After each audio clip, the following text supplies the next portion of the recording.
But I think when people look at this model, the biggest thing that they will know that's changed is the form of the park over the kitchen. And it's just a much more natural, I think more aesthetically pleasing, I think more romantic. Well, there's been so much that's changed, right? I mean, the entire, all of the park has been redesigned substantially.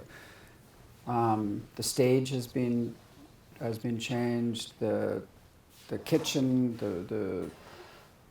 the pathway, almost all of it has been kind of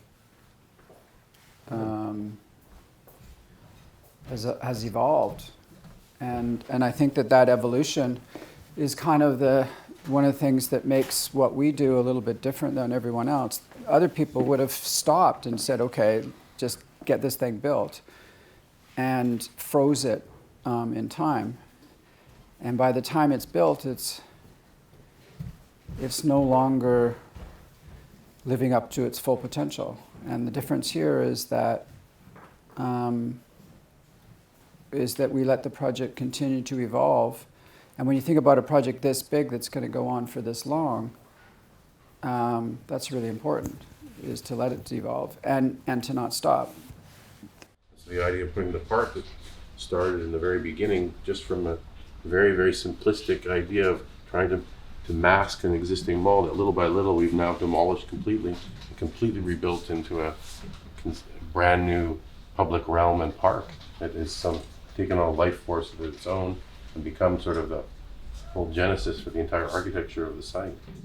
Well, I think the other thing that's amazing about this park is you really see its potential to be the anchor, not just for the project, but for the entire community. There's just so much to do here.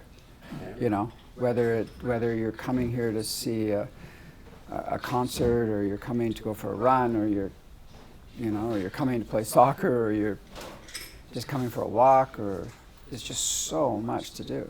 I mean, just the idea that you're anchoring a project by a park is A, so modern, and B, so Vancouver. So the tea house is something that we've been exploring ever since we did the work with Kuma-san in Vancouver, and the tea house we did there, and now we've done the tea house in Kitasando, and so these tea houses have become a little bit of a thing that we do, a little bit like we do with the pianos, and I think what's so interesting about tea houses is that, you know, each part of the world has a different kind of take on a tea house.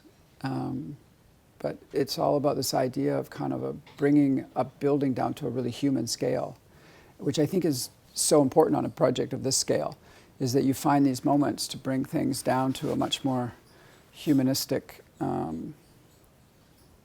scale. And I think that's what the tea house does, is it gives you this little moment that's very, very intimate. And I think finding those little moments of intimacy is one of those things that's really important.